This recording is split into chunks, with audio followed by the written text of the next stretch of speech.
Cando na familia hai unha situación complicada, isto afecta aos nenos e as nenas de moitas formas. Afecta a súa saúde física, as súas oportunidades de aprendizaxe e, sobre todo, a súa saúde e o seu benestar emocional. Agora que non podemos sair á rúa, moitas familias teñen que compartir cousas que antes non compartían. O aburrimento, o tempo de traballo, o tempo de educación, das clases, o tempo de ocio. E iso ás veces é complicado.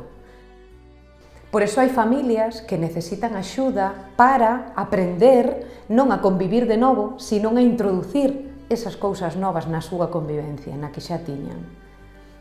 O que queremos é facerlle sentir ás familias que non están soas. Ao longo de todo este ano estamos dándolle ás familias bonos de axuda, material e reforzo escolar. E tamén todo o apoio humano necesario nesta situación tan incerta.